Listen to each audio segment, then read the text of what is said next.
there's three different outcomes to anything that you do. You do it and you're successful, do it and you're not successful, or you don't do anything at all. Ultimately, none of them are risk-free. So you just have to choose which not risk-free option you decide that you want to take and just go with it. For me, I view learning as buying time. Everybody puts self-development in this sort of amorphous idea, but all that it is you're buying time and you're buying experience. I'll say my next big mountain is probably taking the skills that I've learned in high ticket and taking them outside of high ticket.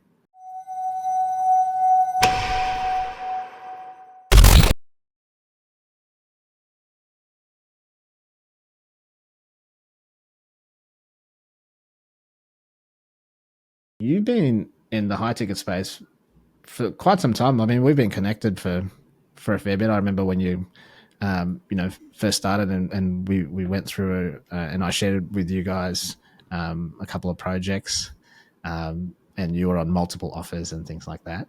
But beforehand, you were a very different career path, right? Beforehand. I was. How different was it? Do you want to share that first? I think it's always funny. People ask other salespeople like what they did beforehand, and we always draw things from it. And so in some ways it was really different, but then in some ways it really wasn't. And it was teaching. So basically, it was kind of a fallback career also, because I had gone to school for vocal performance, which if you don't know is opera singing. So oh wow, I can legit rip and tear you some opera arias and so good. Literally sang on stage. And so, in some ways that's similar, in some ways it's not. But basically after college, I had kind of planned to go down that route, but then quickly realized that it wasn't what they had kind of told me in uni that it was. And so I got married straight after college. And so I very quickly felt the pressure to like get some sort of income going, right? Be the husband, be the adult, etc. And so I basically was like, okay, well, something that a lot of musicians do is teach music. And so I was like, okay, well, that would be a way to do it. So essentially I started working with a school, but I wasn't even like a true teacher yet. I was what was called an aide, which is paid about half, sometimes like 40% as much as a teacher, for more work, which is crazy. It's crazy. So that's what I was doing. I kid you not, I was making probably like $1,700 a month. And so then while I was doing that, I was married. My wife was a teacher, so she was making full teacher salary. And then I was also getting my teacher certification so that I could actually become a teacher, because I went to school for performance and not education. And so basically I worked at the same time to get my certification as I was an aide. And I was having a decent enough time, but just quickly realized it wasn't for me. So then about 6 months into teaching is when I finally quit. And I had just gotten a job as a closer, which we can go through the story if you'd like. But, oh, wow. Yeah. Basically, I got a job as a closer, and I thought it was a job just like anything else. And so I was like, oh, I can't work this job while I work this job. Like, that'd be crazy. So I got to quit my old job and start my new job. And I thought, a month down the road, I'd be making $30K a month and all the stuff. So it sounds like when you first got into the music world, it's not what you expected, right? Yeah, sounds similar. Yeah, can see the similarities already. So how did you get this first closing role? So you basically went straight into a closer. I did. So I was when was it? I'm going to say that it was maybe like October-ish of 21 is when this was. I had already been running like a fairly solid audio engineering service business. Because while I was, doing music all growing up, I started getting into the tech side of things and started learning about post-production. And I was what's called a mastering engineer specifically. So I had put a ton of money into building a studio and was mastering projects. And so then I saw this ad on Instagram from a guy named Richard Yu that said 10K in 30 days by turning your skill into a high ticket business. And I was like, wow, 10K, that'd be amazing. And I was like, I get paid, anywhere from 200 to 500 bucks a project right now. And, you get one of those a week when you're starting out. So it seemed like a really viable path. And I was like, okay, let's see where this goes. So I had my wife on the closing call with me. Just like they said, bring your partner on if she helps you make decisions. And, we read through the contract on the call. We did all the things. It was crazy. But it was super scary because obviously I wasn't making very much. She wasn't making very much. And it was like a 10K-ish program at the time. And so it was a lot. It was a lot of money that we had saved up. Bought into the program, went through it, made a couple grand from it, like here and there. But very quickly realized, in short, that I didn't have like the business acumen or the experience to like really make it successful. And so I was like, okay, well, I could keep doing this. How did And you figure that out? Like, how did that come about?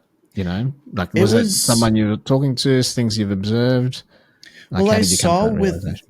saw with the other students in Richard's program that the people who were really successful had already tried a couple of times. They had been running their businesses, maybe not even the right way for a couple of years, whereas I had really just started, and they even had experience in the thing they were doing versus me, what I was doing. I didn't really have a ton of experience with it. I had done a few projects, but it wasn't enough compared to, compared to the industry, especially with mastering engineers. Like, there's a few top guys who handle most of the projects, and you're basically competing with them in order to make less money, and it's tough. It's tough, especially in the music industry. So, and I kind of just got tired of dealing with musicians at the same time. I was Yeah. like, this is ridiculous. Worse than sales reps. And so then, yeah, I basically just realized that I didn't want to do everything as well, that I didn't want to wear all of the hats because I just wasn't ready for it. And it was just something that I was willing to accept. But through the process of learning from Richard and his program, my world was opened to the high ticket space. And I was like, there are some people here who are really successful, who love what they're doing. Like, they have all the freedom in the world that I wanted as a teacher. Like, I had to still go to the office and be at school at 7 in the morning and stay there all day. I had the evening concerts where I had to, stay until 10:30 once all the kids' parents had picked them up. Like, it was a different life. And so, yeah, whole world was opened. And then Richard posted one day that he was looking for a closer, and going through his program to build the business, he had closer training. So I had gone through that. I was one of his clients. I already knew his style of selling. I knew all of his stuff. I knew his team. And so I basically used all of that to apply. And I had a kick-ass resume with music and swimming. I had been to the Olympic Training Center, and like I have a track record of working hard. And so I used all of that with my application. I reached out to the team, and I did not expect it at all. Like, I didn't think I would get it, but I was working my ass off to get it. And then they let me know that I got it. And so then I was hired on, and you'd think after that it was all rainbows and unicorns, right? Yeah. That's That's part one, right? Phase one. yeah. That was the introduction to the space. That's how I got in. Yeah. It's crazy. Nice. That's awesome. I think you mentioned something like really, really interesting, because obviously people come in to high ticket, remote selling for a lot of different reasons, lifestyle, time freedom, and things like that. What do you feel like? How accurate is it that people, that's what they actually get when they first come in, or how far removed is it from what the reality of it is in your experience? Man, I think it can come quickly. Like there are people who come in and achieve great things very quickly.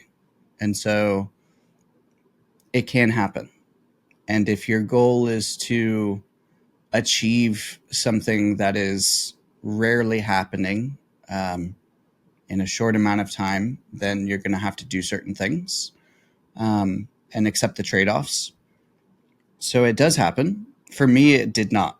It did not happen very quickly. I did start making probably a solid, 5 to 8 grand within the first couple of months. So it was well more than what I was doing before. And I had the freedom, like I could stay at home. I didn't have to go to work. Could have moved somewhere else if I wanted to. Like I had all the freedoms. Um, but then I think there comes a point where your world starts to shift into all the things that closers say all the time when like objection handling on calls and stuff. There's little one-liners about mindset and nothing great worth having in life comes easily or comes quickly. It takes time, effort, and consistency, and all these things. And so then you start seeing other people who are ahead of you, and you start chasing that, and it just goes further and further, and the rabbit hole goes as deep as you want it to go. I think that's something that people forget is like you can pull out at any time. Like it doesn't necessarily mean that you have to go for that 10K a month. You don't have to go for 50, 100K a month, 200K a month if you don't want to. But it does happen. Mm. Yeah, I think sometimes too, when the the expectation of like making that sort of money versus, like I said, sort of the time freedom that, yeah, you just show up for 4 hours a day and then you're making 30 grand a month. You know what I mean? Yeah. Because that's what others are doing. But obviously, there's a lot of work that happens behind the scenes, in Yeah. order to get that. If I can fast forward a little bit to where you're at the moment, where you're working with a lot of, closers at different levels. Hmm. Uh, I guess being, involved with quite a few people in different offers. Well, what are you sort of seeing right now that are, and having invested, in yourself, we can talk about that as well. But what are you seeing as some of the things that are making or helping people get that success, whatever that might be? And I'm not saying that you have to be making 50 grand to make success, but where they're happy, Sure. they're not burnt out, and they're making the money that's aligned to their goals. Do you know what I mean? Mm. Yeah. I mean, there's so much that goes into it. If I had to boil it down, it would be skills. It would be relationships and reputation. And then the offers that you're on. Like it's not too complicated. While there is a lot that goes into it, it is also it's funny that it's very paradoxical. It's also very simple, right? Just do the thing, work hard at it, build relationships with other people who can help you do more things and connect you with more offers so that you can get better offers. Like that's about it. And then I think maybe the last thing is just a healthy um, expectation of what is real and what's not, and that only comes from having somebody who's ahead of you. Yeah, that's a good point. I think that's a good point. What are the things that you find, like for people that are ahead of you? Like, how do you seek those things out? Seek the things out like with people who are ahead of me, like how to find people Yeah. ahead of me. Like, Oh man. so what I mean is, like, how do you get that information from, why I bring this up, I speak to a lot of people who have that, that they want mentors, right? People who are ahead of them, Hmm. but usually they're looking for tactics and strategies of how they got to those things, right? I think you're Sure. speaking about some things that might not be so obvious. Yeah. Do you know what I mean? For some, where it's like, hey, I've got a great mentor, they've done X, Y, Z, and that's why that's the juice that I'm getting from the interaction. But I think there's some underlying things that Mm. maybe you some other things that you can get from Yeah. those moments, right? I think there's always two main categories of things that I look to learn from mentors. And I say this after having had quite a few and invested quite a bit of money into it. I've kind of come up with it. There's the tangibles and there's the intangibles. So the tangibles are the tactics, the strategies, the how to's, the processes, the systems, you know, all of that stuff. That's very much like step 1, 2, 3, 4, 5, do this and it will lead to this, right? Um, then the intangibles are, how does this person think? How do they evaluate decisions? What's their decision making process? How do they decide, whether an offer is good or not? How do they decide what importance to place on one thing versus another? And it's just learning how their brain actually makes decisions that are less tangible, right? They're more the intangible things. And both are massively important because both take time to learn. People don't realize that, like, the reason that you hire a mentor and the reason that you learn anything in life is because learning takes time to happen. Like, Thomas Edison and the light bulb didn't just happen overnight, right? It took him thousands upon thousands upon thousands of hours in order to create what we now know as a light bulb. And then society paid him for that knowledge that he had put together to now use the light bulb, right? And so no one person can ever live long enough of a life to experience and gain all the wisdom firsthand from the world that it has to offer. They would live a life of millions of years in order to have to do that, right? But if you have a mentor who's been in the industry, as an example, for 20 years, like, you are literally buying 20 years worth of experience summed up into this small package of like a weekly 1 hour session that you learn over 12, 16 weeks. So that now, instead of it taking 20 years, it's taken 12, 16 weeks instead. But, like, I don't know. For me, I view learning as buying time. Like, everybody puts self-development in this sort of amorphous idea, but all that it is you're buying time and you're buying experience. Yeah, I think that's a massive distinction between the two, right? The tangible and intangible, like you were saying. I do, like to always try to figure out, how people come up with their decisions. I think that's a really Mm-hmm. simple kind of takeaway for people who are seeking out mentors, rather than, because there's tactics and strategies, sort of everywhere. Yep. What are some of then the differences that you've found, and maybe how it's shaped you in your decision making processes? Like, is there some Mm. things that just the more successful people do differently? Like, do they think faster? Do they make decisions? They run through their own filters, and how is that Man, kind of translated for your process? there's so much. I think the biggest thing that I've learned is that, and it may sound a little bit counterintuitive, um, but that there is no right answer. The way that I communicate this to my mentees is that life is rarely black and white. Like, pretty much anything in life, any principle, any concept, any idea can be argued from both sides fairly logically and aligned with most values that people typically consider to be good and true, right?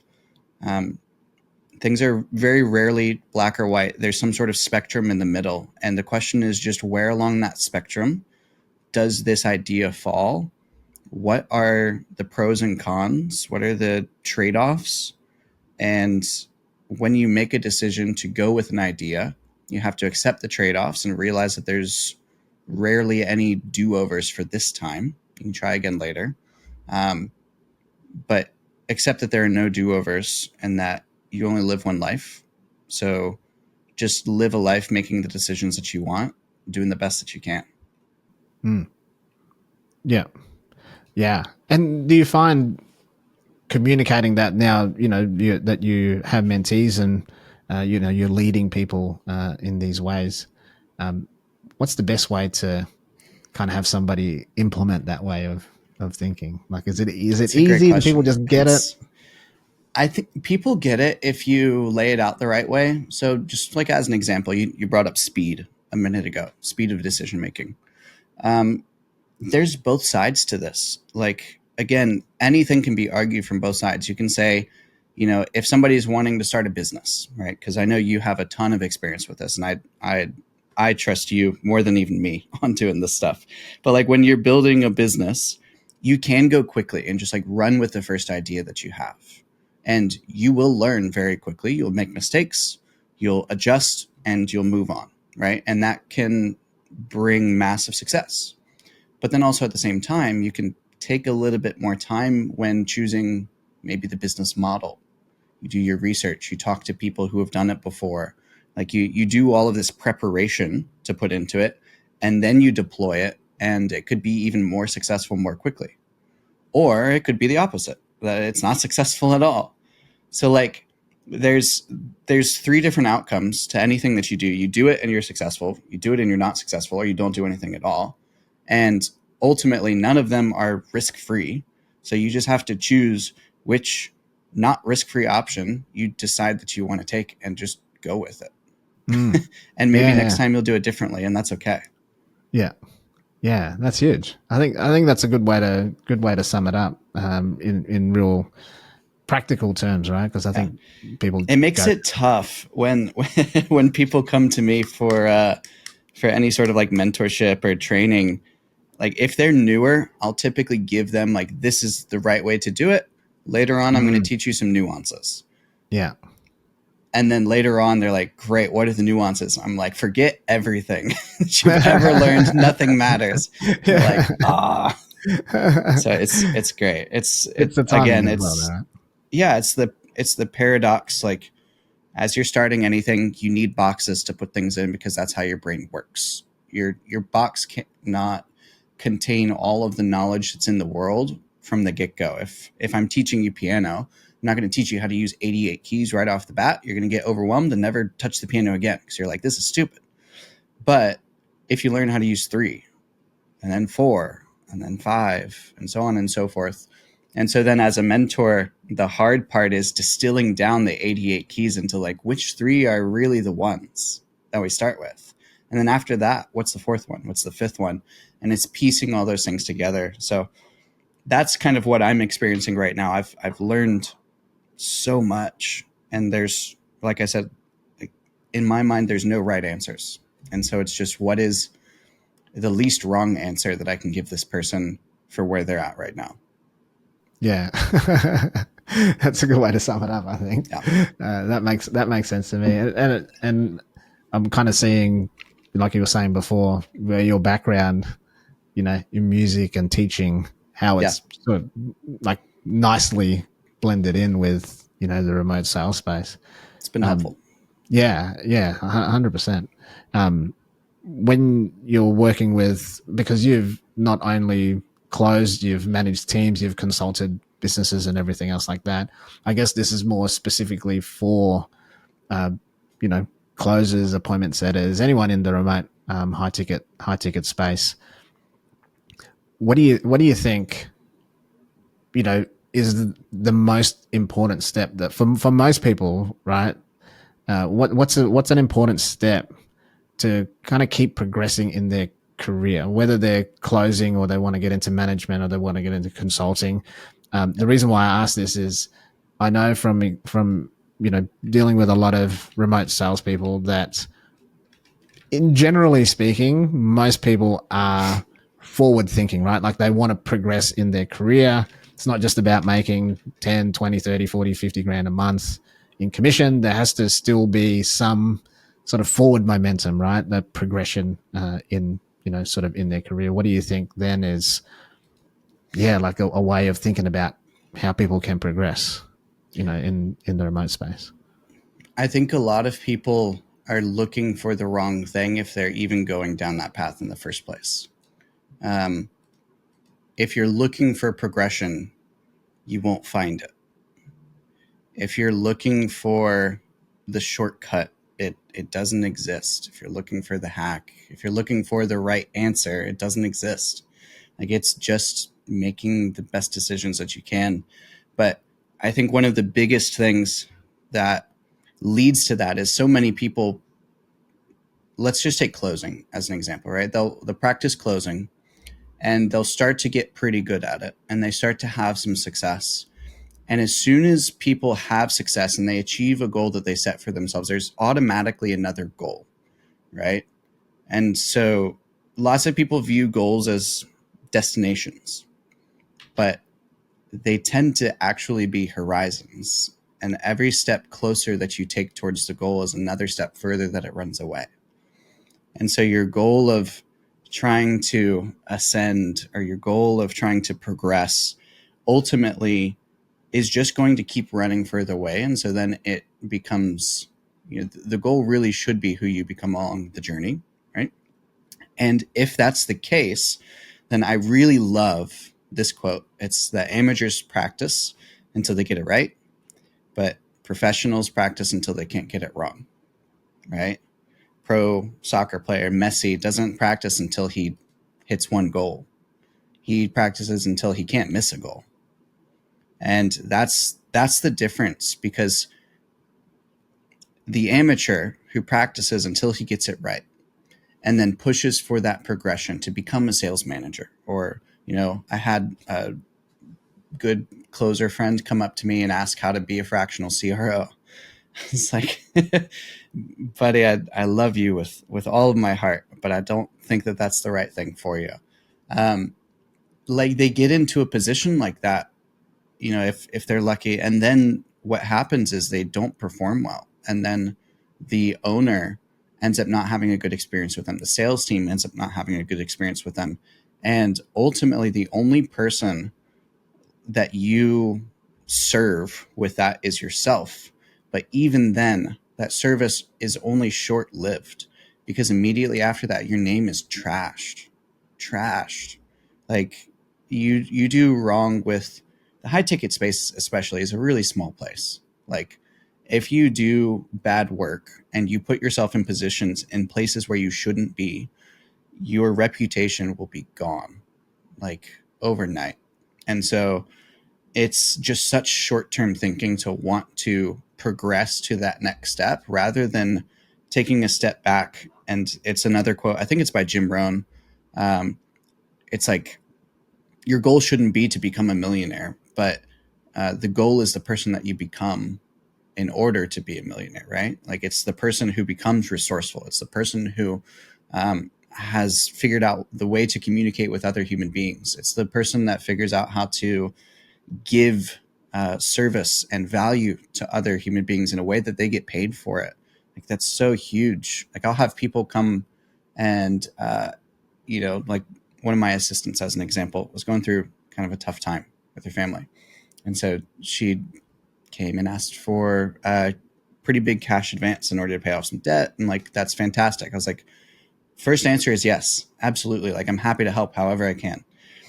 But then also with that, like, maybe the best way to help isn't necessarily just giving somebody what they want, but helping them become the person that deserves that thing. And it automatically comes to them for the rest of their life. It's like, give a man a fish versus teach a man to fish. And I think that's really important, especially when talking about progression. So many people just want that next thing, but it will keep running away from you, and you will burn the house to the ground if you're not careful. So just do it the right way. Time takes time. Anything worth having, again, takes time, effort, commitment, consistency, discipline, and just be willing to put it in, because that's the price of success. It's the cost of doing business. Yeah. 100% agree with that. It is the cost of doing business. And I see a lot with people, just kind of not staying with the thing that got them there in the first place and moving on. And I think you summed that up, really, really well. And I think there's a lot to be said about like having some patience, because it like, we move quite fast and success can happen really quickly, right? For some, it takes Mm-hmm. longer, but when it happens, it kind of happens, It's whether you've been in it crazy. for like 3 years or maybe it's your first month in and you have that. So it's Yeah. quite easy to get sucked into to the next thing and the So next thing. easy. And I think it's a great thing. Again, the world is full of paradoxes, and I fucking love it. Mm. But like the paradox of achieving something so quickly is that you haven't actually had the experience for when the trial comes. Yes. And when the trial does come, it's going to be so much further of a fall for you because you got to the top of the mountain so quickly, and there's a certain mindset that comes along with that. And then as soon as a mountain crumbles, like you've only climbed one mountain, and so the next one might be different. And if it is, then you're going to have no idea how to do it. You're going to have to start over. But if you've climbed 1,000 mountains, the next one is just another one of what you've already done before. And so I would rather have the tough journey up front so that I can enjoy being able to have the luxury of knowing how to climb the mountains later, no matter what mountain comes at me, because then I have ultimate security. And that's why I got into sales ultimately. I didn't want to lose my job as a music teacher if, World War III fucking breaks out, COVID hits again. Um, and so I love it. I love it. And I don't know any other industry in the world where success takes so little time.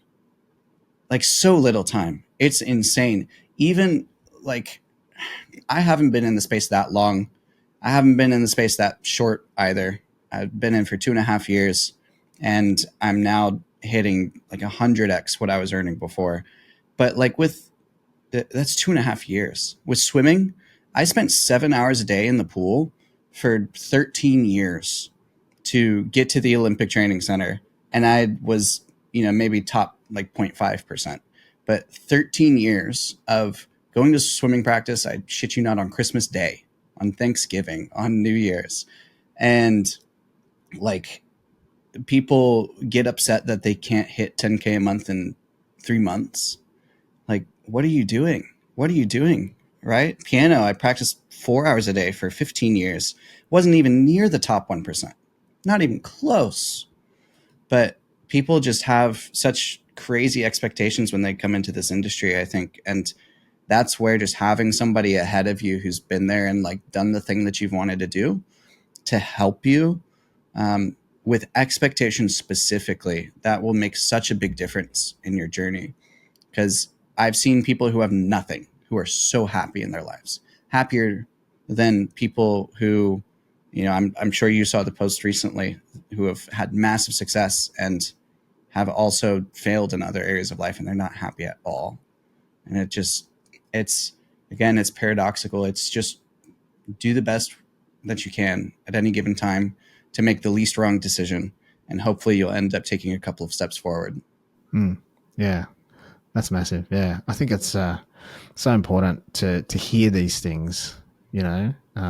Especially from just a perspective of having done multiple things yourself and having success. And like you said, it sometimes is that hockey stick growth where Yeah. you kind of just flatline for a while, then all of a sudden it happens, or it happens like right from the beginning. And sometimes it's a curse that you get to experience that you don't get the foundations laid.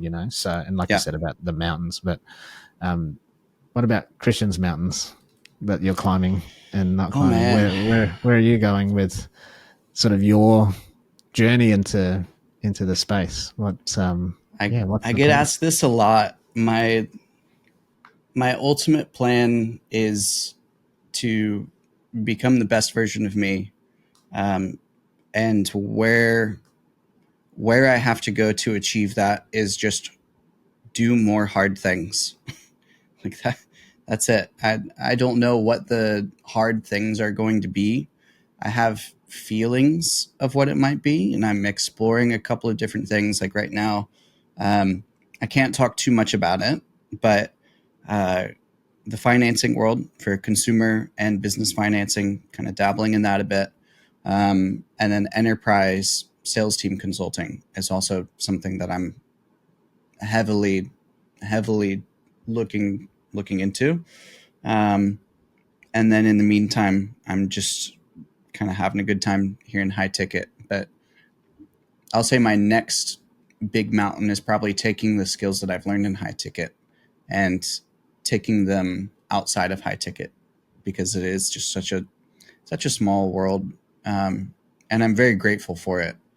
But also at the same time, it it can also be pretty tiring. Yeah, yeah, for sure. I think there is scale outside of the high ticket space if you learn the So skills, much. right? There is a ton, and I know you're sharing a lot of these skills in your your own community Hmm. um, at the moment, and I hear a lot of good things about it. What do you think? I mean, you can explain a little bit about exactly like what it's intended for, but um, what are you seeing as the thing that people are coming in for, and sort of on the theme of it's who you become out of it. I imagine that's quite a big thing. Huge. What are you finding in your own community that is getting people forward? I think people come in because right now they're intrigued more than anything by whether it be the success that I've had, other people who recommend they join because they know me, or whatever it might be. But What then did they once, join for in the first place? usually it's because they want more sales skills or they want community. I say is the big one, and that's kind of the goal, is to create a community of people that just love doing sales and are getting better together. I think that's something that's missing with all the high ticket coaching programs. It's just like, come in for 6 months and then you're gone, and it's just a cash grab. But I'm trying to really create a community of high ticket sales professionals that are truly good at what they do and that have those set expectations, like I had mentioned earlier, who understand the industry, they understand what it takes to succeed, and they're doing it on a day to day basis, and they're becoming the person that deserves the success. That one's huge. That one's huge. Um, we have like the 10 core values of the dojo that everybody has to go through when they first come in. And it really sets, I distilled that down from 300 pages of notes that I took. Um, when I first started going through it, I was like, all right, what are the values of the dojo going to be? I sat down for 3 days, wrote 300 pages, and then I was like, We'll put the shoot. link, by the way, in the in the description Yeah, for yeah. your dojo on school. But yeah, I can't do 300 pages. So I distilled it down to the 10 most powerful ones that kind of encompass everything. Yeah, But yeah, it's just becoming the person and having the yeah, community around you of like minded people. yeah. I think that's a good differentiator too, right? Because I think if people want like tactics, strategies, sales training, you could probably get all of that stuff from Yeah. just doing a search on Google or YouTube or something like that. But Yeah. And there's a lot of that in there. Like it progresses quite a bit, quite a bit. It uses the belt system. So I did a lot of work with coming up with a name, the dojo. And one of the reasons that I loved it so much was to be able to use the belt system, and that you come in and you're a white belt, like you're a beginner. Here's the basics. Here's the mindsets that you need to have in order to be successful. Here's how to fail, all that stuff. And then once you go through all of that, you complete an application with submissions and writing and all sorts of stuff, some deep thought into it in order to become a yellow belt. And then now you get access to maybe the top scripts, or maybe it's, how to objection handle, or like basic stuff. And then once you complete that, then you apply to become a green belt, and it just progresses, so on and so forth, until, black belt, just to give a little teaser, is about like deep advanced psychology and how to weave it into sales, things like hypnosis, things like embedded commands, things where it's really like what people might call ninja shit or like Jedi master tricks. yeah, Um, nice. where it's crazy. It's crazy. I was talking with Eli at SalesCon a little bit about Yeah, it. Um, and we were just rapping about how cool it is that you can literally implant a thought into somebody's brain without them ever knowing about it. And then they mm, think it's their idea. And just knowing how to do those things can help so much, and it can serve so many people, but also it's very dangerous. Like yes, in the wrong hands, that can do a lot of harm. And so Yeah. my goal is to not give that to the people that don't deserve it. Like, you have Mm. to put in the work, you have to Yeah. put in the effort. And I want to teach that to people so badly because it has changed my life. But not everybody should have it, I Should don't have it. think. And so it's Yeah. one of those things. It's really cool. It's gatekeeping. It's like, you can't even buy your way into the higher tiers. You have to earn it. So it's Yeah. really cool. I That's I awesome. really love the dojo so far. Yeah. I think it is good. Obviously you want to teach it to people who deserve it, but it's also, if you give that to somebody who, like you said, it can be really dangerous, right? Or it just Hmm. doesn't work at all, and then Oh they yeah, say, "Oh, that sucks," because exactly, they just haven't had the foundation to be able to actually implement it, right? exactly. So yeah, I like how it's not just does it. You have to put in the work, You got to understand earn that it. first part to earn it. Yeah, I think that's awesome.